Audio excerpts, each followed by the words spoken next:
Satoru Gojo, the strongest sorcerer of the modern age. An exceedingly well-known and popular character amongst the anime and manga community, and probably even those outside of it. Someone who is greatly discussed, and rightfully so. But today centers around something that I feel is mostly overlooked regarding what actually makes Gojo exceptional. Most would probably point to his absurd power, which, rightfully so. He is gifted as a sorcerer with one of the most powerful abilities in the series of Jujutsu Kaisen, and he takes it to its absolute zenith. I do not deny those things, and they are also one of the things that makes Gojo so amazing. However, I don't actually believe that to be the most interesting thing about him, or even what's even more important is the most useful, at least for us, living out here in the real world and not within the story of Jujutsu Kaisen, which is actually a good thing. And that's what this video is going to focus on. It is what actually separates Gojo outside of his absurd power is his mental frame, the way that he approaches life, and that is as a single player. So we're going to examine the teachings, the actual life of Gojo, and where he imbibed this mindset and way of living, and see how it opens up invitation to reflect on my own life and where I have seen this philosophy in action, whether it be from me actually ignoring it and the consequences of that, or properly living in that philosophy and the way that it has impacted my life, and maybe even where it can invite an opportunity to reflect for all of you out there as well. So first, we're going to dive into Gojo's teachings and his own life in regards to the single player mindset. So where I want to begin is actually with his teachings, specifically around his instructions to Megumi Fushiguro, one of the other, the deuteragonist of Jujutsu Kaisen. Now, Megumi is someone who is born with exceptional talent, with his curse technique, his analytical mind, and his abilities as a sorcerer. But Megumi struggles in the area in which Gojo does not, and that is his mindset. And this was demonstrated through the baseball game that was played in against the Kyoto school for Jujutsu. In the fact that Megumi was willing to lay down a sacrifice bunt to try to move a runner up. And Gojo points out the fact that he himself or someone like Yuji would have been trying to hit the home run. And he doesn't fault Megumi for his thinking. Within a team sport such as baseball, you are one of the team. So it's not always about you. However, you cannot reach your full potential if you are not willing to take full responsibility for yourself. And that's where he tells Megumi basically to be more selfish. Now, that's not what I'm arguing for here. It's not selfishness. It's more so the ability to take on responsibility to show up for yourself.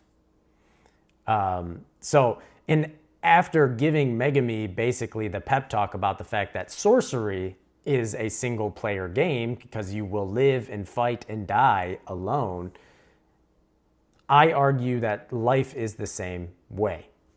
That if you want to reach your fullest potential, you have to be able to take on the responsibility to live your own life and not let any other person control or dictate or societal expectations get a hold of your, let's call it your controller, if we're going to view life as a game. And after these teachings, that's actually when Megami gets his largest jump in his abilities as a sorcerer, and he unlocks his domain expansion. Now, it's incomplete, but that was the exponential unlock for him. Not his abilities, not controlling cursed energy, nothing technical. It was all within his mind. And this is something that Gojo imbibes and lives every single day ever since he was born. Now, obviously, we can't ignore the fact that he was born a prodigy and with exceptional power. I mean, his birth alone shifted the power balance of the world. That's just how incredible he was. But we know that with all, like, we only usually like to view the power, the prestige, everything like that as a positive, as if there is no negative downside to that. But there is exceptional amounts of expectation, other people trying to manipulate or use you in certain fashions. And the only way to prevent those things from happening is by taking full responsibility for yourself. And that is when we look to Gojo's life, that is something he does impeccably. And he never truly really falters in that regard. Like, he has issues and he goes through hardships and struggles and, is still at the end of the day a human. But in terms of ever shifting responsibility for his life or his actions onto somebody else, he doesn't do. And I want to point out just a few areas in his life where I see this most clearly for Gojo. And one that is probably overlooked because it's not actually within the canon manga is Gojo's, it was released by the mangaka of JJK that Gojo essentially, because we know he was part of the Gojo clan, one of the big three clans of sorcerers within the Jujutsu world. And typically those sorcerers within those families, they do not attend Jujutsu High. They typically stay within the clan, train within the clan. I mean, these are the most powerful families essentially within the country of Japan in that story. So obviously there's not much of an incentive to step outside of those families unless, like Maki, your whole existence is, suffering. But for Gojo, he was the prized child. However, that can bring its own issues like I spoke of before. But really, it was revealed that he essentially told his clan that he wanted to go to Jujutsu High. He wanted to go and be a student there, away from them. And they vehemently disagreed with this choice. But Gojo was so resolute in taking responsibility for his own life, in being the one holding his controller, that he even threatened to leave the clan entirely if they did not let him go. To leave, denounce them, have no attachment to them. And being an aristocratic status family, they could not lose basically the golden goose that is upholding their position in Jujutsu society. So they concede to allow him to go. He just has to participate in a coming of age ceremony to show that they are on good terms.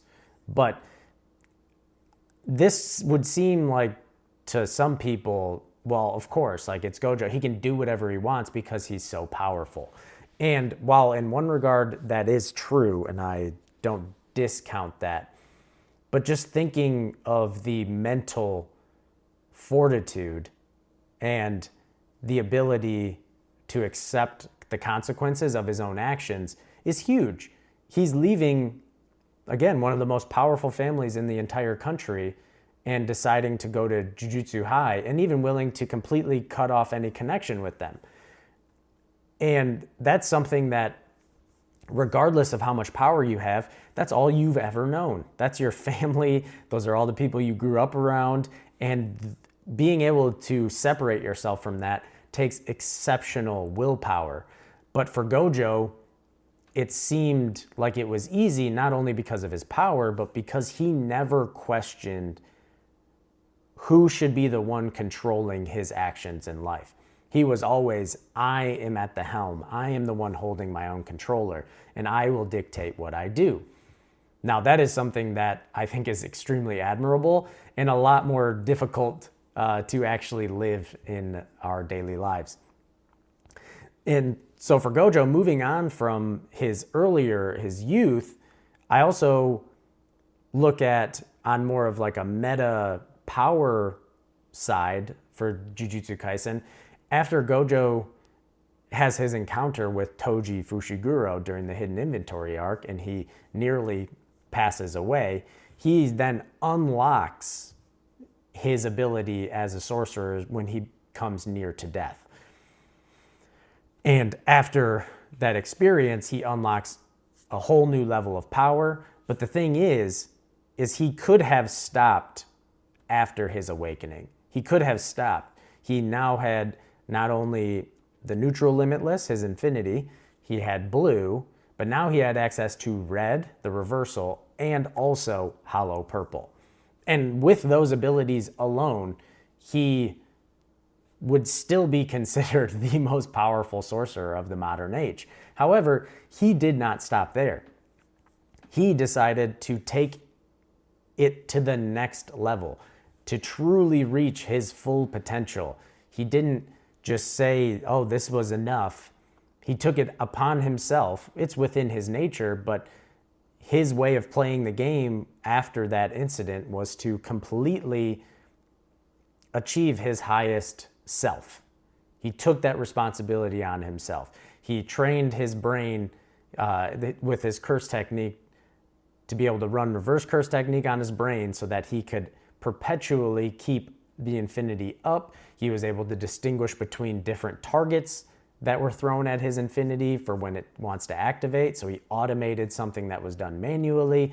He then proceeds to be able to activate instances of blue and red simultaneously, multiple of them. And then on top of it, he's adding in long distance teleportation and working on his domain expansion. So he didn't just stop. He continued to evolve. He continued to take that controller in his hand and say, I'm going to continue to push myself. Because there is a real pull for even when you grow to reach the next level and say, I'm comfortable here. Yeah, this feels good. I'm comfortable now. I've made it pretty high. And this isn't to say, you shouldn't be grateful or content. But I think as humans, we just always have this desire to grow and to evolve. And I think that's just a natural part of the human condition. And Gojo takes that to obviously the extreme when it comes to his sorcery. But then the last part of Gojo's life that I want to focus on, because when we hear single player and we hear responsibility for ourselves, there may be a connotation to it that sounds selfish. And you may think for Gojo, after his awakening, only focusing on his ability and maybe being selfish, led to the distance between him and Suguru Geto, his best friend. Now, there was a ton of factors in that, and that might be a part to play. But it wasn't Gojo saying, I'm disregarding everybody. It was him living as his true self. And Geto was having a crisis of his identity. And because of the nature of the Jujutsu system, they had been separated and doing missions separately. So there's a whole bunch of factors.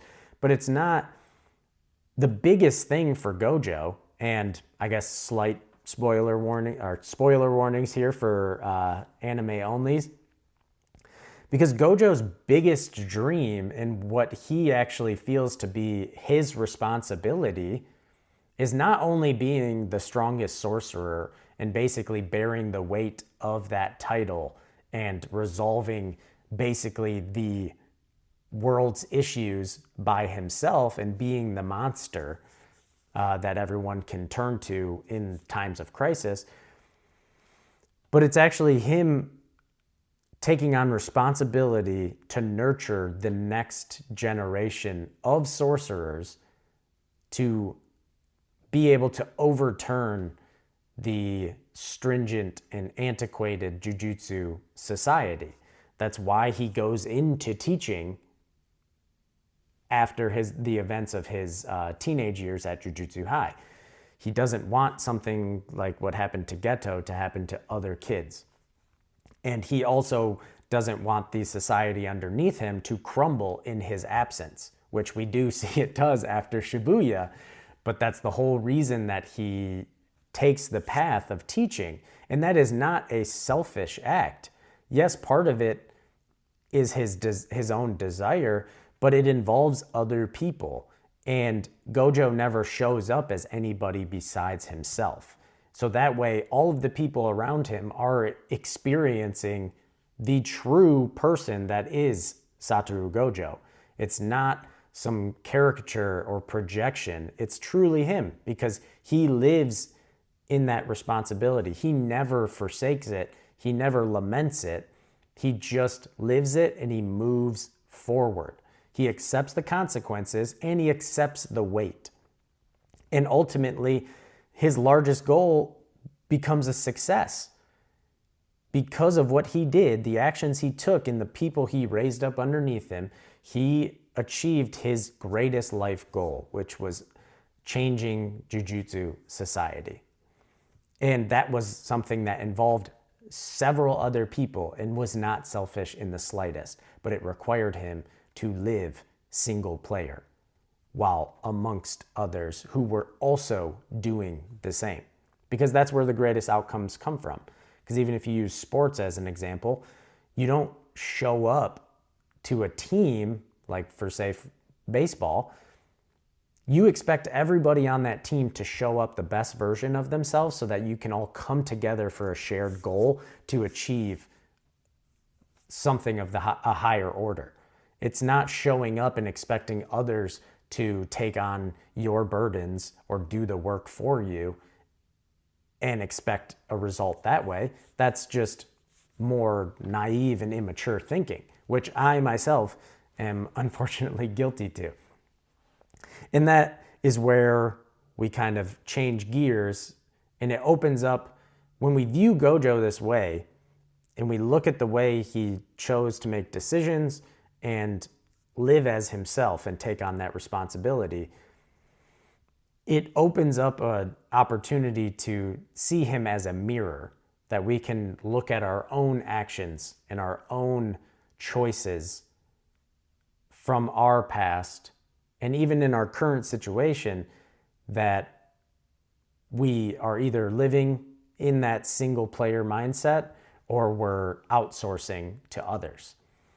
So that opens up for me to look back on my life, and I noticed that the greatest inflection points throughout my past all have a common thread and through line that goes through all of them. And it's whether or not I imbibed the single player mindset, whether or not I was the one taking responsibility for my life, because it was nobody else's responsibility but my own. But being scared of that responsibility for a large portion of my life, I essentially outsourced that responsibility. I handed the controller of my life over to others and their expectations and their opinions. And not all of them were, things that were bad, but at the end of the day, it wasn't me making the choices for several different reasons. So when I look back on my life, the biggest area of contention, or where I utterly failed at living life as a single player, was coming out of high school. My dream was always to play professional baseball. And I was kind of on that path, but for multiple reasons, that dream came to a screeching halt. And I essentially was only going to college for higher education. I was essentially only going there so that I could play baseball. And, maybe that was bad planning on my part. I can completely admit that. But, putting all my eggs in one basket, which was playing professional baseball, which, if you know the statistics around making it to, the professional level of any sport, you can shoot for that stuff, but maybe have some backups. I, unfortunately, did not. So that's my own failing. But there was a moment that after baseball fell through, I'm still enrolled in classes in community college at that time. And the education system for me was always something that I felt out of place with, just for my particular mental makeup and my interests and kind of the path that I saw myself following. It just was not something that was a great experience for me. So once baseball fell through and I was left there at college, I couldn't exactly articulate it, but I had this deep sense that I should not be there. This path, this way of playing my game of life was not congruent with who I am. And I should have decided to at least take a break.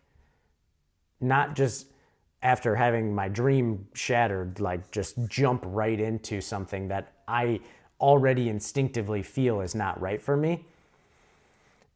But because when you're young, especially, which now I'm far enough removed from it, I'm 30 years old, and that was back when I was like 18, 19. So it feels like forever ago. But I should have taken the time to step away and say, you know what, I don't necessarily know what my path is because I'm still so young. I don't have the experience, so my judgment is not really built up. And I didn't have, unfortunately also when you're younger, you don't have the ability, at least I didn't, to articulate properly like how I was feeling and where it was coming from without it just sounding like, oh, well, I just don't want to go to school.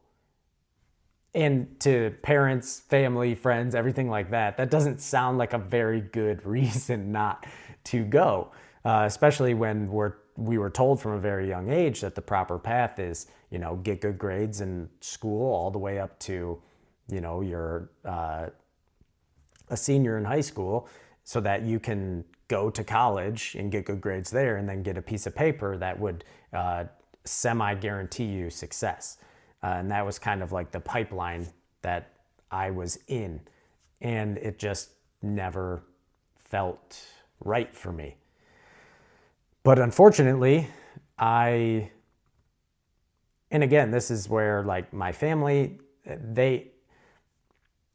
it's not that they were doing and giving advice all out of love. They wanted to see me succeed. My friends wanted to see me succeed. But at that time, I didn't have the courage or the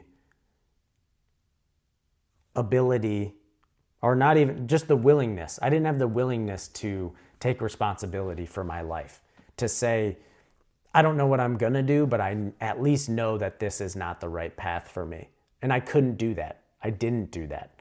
And that led me down a very long and very negative time of my life. I had no idea what I wanted to do. I was barely passing my classes, like just enough to get by. Every day I absolutely hated the prospect of going to these classes. And the whole time, I'm working to try to offset the potential of student loans. So it's just, and I had just freshly basically lost my path for my life with baseball, that just came to a full halt. And I didn't take any time to really, reflect on it and process it. So that led me down a very long path that I felt like I was not holding the controller at all. It was all just the people around me, society, everything. It just felt like I was completely detached from my own life. And, there's something to definitely be said about succeeding in a life that you didn't choose, because you hear about that kind of story, my parents wanted me to be a doctor, so I became a doctor, or a lawyer, or I started a business and it was financially successful, but I was miserable, so succeeding at a life that you didn't choose, which again is not living single player. You're not taking responsibility for your life, but you had a good outcome. Well, there's a whole other flip side of that to the abyss of failing at a life that you did not choose. And that is the camp that I was in. I'm willing to be vulnerable and admit that. I was, like I said, I was barely passing. I was fairly depressed. And honestly, every day just compounded and got worse and worse. I turned to, numbing, because there was that part of me that was inside that was constantly, that wanted to take responsibility, that wanted to forge its own path. And I still was too afraid to take on that weight of responsibility. Because I'm not going to sit here and say that choosing to walk your own path and live single player, that it's all just sunshine and rainbows. That is a heavy, heavy weight to carry, which is the responsibility that my actions are my actions, which means the consequences that come from those, I bear the responsibility. So I used the outsourcing of my game of life as almost like a protection mechanism. Because if I fail at this life that I didn't choose, then I am truly not responsible for that failure, because I didn't choose it. Somebody else chose it for me. Someone else is playing. I'm just the avatar that is being, marionetted around. So I am not culpable. I am not responsible for what comes out of my actions, which was just an extremely, like I said, it was just a complete avoidance of responsibility. And it took me a very long time to realize that. So of course, living a life like that is only going to bring suffering. And sure enough, it did. And basically, I would just numb it through drinking and just trying to drown myself in work, or even anime and manga, using it as an escape from my own reality. All of these things. It's actually one of the reasons why I view anime and manga, and the reason I'm making this type of content right now, is that the stories themselves are now a lens for which I view life through. And this all kind of culminated because that voice inside of you, that intuition, it doesn't go away. It's very persistent. You can try your best to numb it, to silence it, to shove it in the corner. But there is that part of you that wants to take on the responsibility and grab the controller of your own life and walk that path, to play the game that you want to play. And I felt that feeling build and build and build and build until I was at the point where I had one class remaining, one course remaining to complete my bachelor's degree.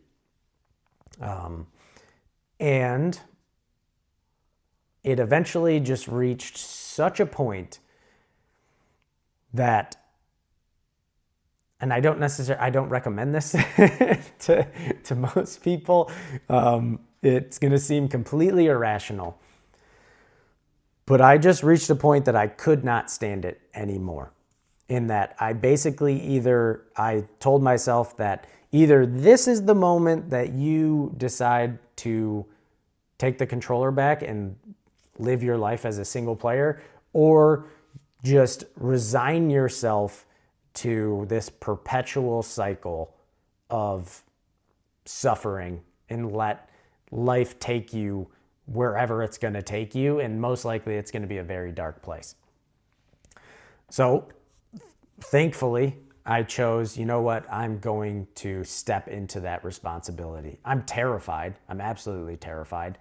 But this is the moment that I am going to live my life as myself.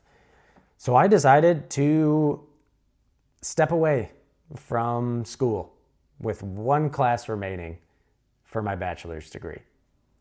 I decided that I was not going to complete it. So again, if anybody is that close to completing their degree, you probably should. But I was not necessarily acting the most rational. But that was like the first time in over probably 5-6 years, from like 18 to 24 or 25, that I actually made the decision for myself, that I grabbed the controller and I stepped away from it. I said, I'm going to walk my own path. I never felt like I should have been on this one. And, you know, but I was going to accept the responsibility for what had happened, no longer putting it on anybody else, because I did a lot of that. And I decided to walk away. And looking back, while I may not be societally successful, you know, in the metrics that we're told matter the most when we're coming up, like money, status, stuff like that, I don't have those things.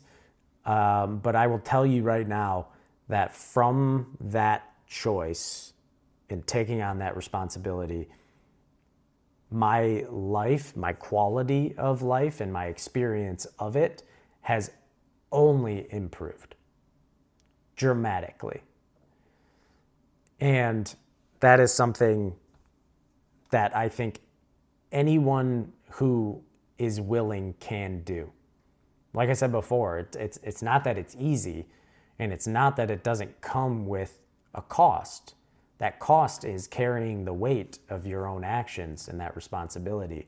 But I will tell you that the weight of taking on responsibility for your life, at least in my experience, that weight does not even compare to the weight of living a life that you didn't choose, and the regret that you feel and the shame that you feel. The weight of responsibility is like feathers compared to that, which is like steel. So it's just, I don't want to ramble, on about that. It's just something that then when I look at the decisions, I tried to keep living in that. Now that doesn't mean I'm perfect by any regard, but that one decision has led me to the greatest aspects of what I have in my life now.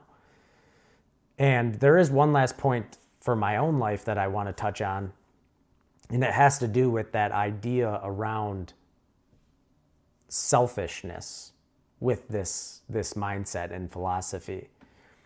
And it mainly has to do with our relationships, because I myself am married and I have a son.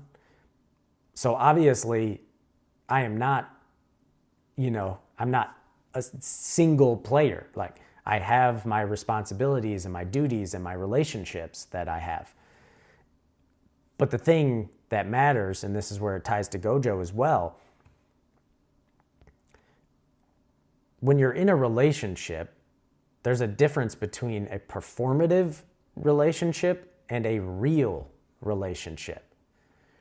And that's whether or not you are the person that is actually present in that connection with the other person. And what I mean by that is, who are you showing up as in your relationships? Are you showing up as the person you think that person wants you to be? Or are you showing up as yourself? Because then whatever connection or feeling that that person has towards you, if you're not showing up as yourself and you're being marionetted and someone else has the controller of your life in their hand, that person has a relationship with the projection of you, not actually you. So even if you're succeeding, you won't actually feel anything because they're giving praise to that part of you that's not even real. So as a married man and a father and someone who has friendships, great friendships, I want the people in my life to have the relationship with me. My wife wants to have a relationship with me. My son wants to have a relationship with me, not the person that they think I should be, or they like who I think they want me to be. And that took a very, very long time for me to realize. Because we're always very scared of how we will be treated by the people who currently know us if we decide to fully step into who we are and take responsibility for ourselves. Because that is going to be a different person. You are not going to act the way that you have previously. And I know that that's scary. But at the end of the day, you have to choose if you want real relationships or performative relationships. And I was sick and tired of performative relationships. And only when I started living my life in a real way as a single player did I meet the woman who accepted me, loved me, the real person. And that has built an amazing marriage and has led to building a family. And the man who I show up for my son, he knows dad is, it's me. It's not some other person that I'm pretending to be.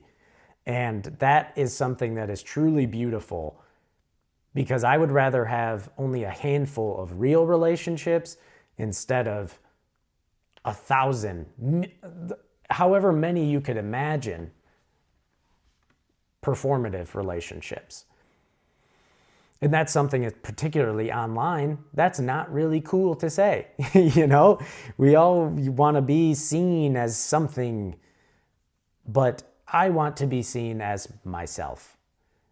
And that is showing up today with me sitting down and doing this video, because this is the first episode of Weeb Wisdom. And I will tell you right now that the fear that I had before sitting down to record this, of stepping out as my true self and giving my real thoughts on the internet, I was terrified. The weight of that responsibility, which is something that Gojo felt every day, but he never questioned. And this is the admirable part, and that I try to imbibe and live up to. You never saw Gojo question his role. You never saw him lament or even hesitate to be Satoru Gojo. I have done plenty of questioning and waiting and trembling to step into that responsibility. But I can at least say that I sat down to do this today. And that's all I want these to be. This is where it opens up to a reflection for you to look at your own life and reflect on, where have I neglected and ignored to hold the controller of my own life and live single player? Where have I actually lived in it? And what is the consequences that has followed from doing so? What is the conversation I'm avoiding having? What is the decision that I'm avoiding making because I'm afraid of the responsibility? I'm afraid of the consequences of what will come by stepping into that. And I understand that fear. I'm living it right now. But the fact is, your brain does a very good job at trying to focus on survival. And it thinks any sort of uncertainty around failure, ambiguity, negativity, it all perceives it as a threat. And it's going to do everything it can to stop you from doing that. But on the other side of stepping into that and making that choice is your actual life.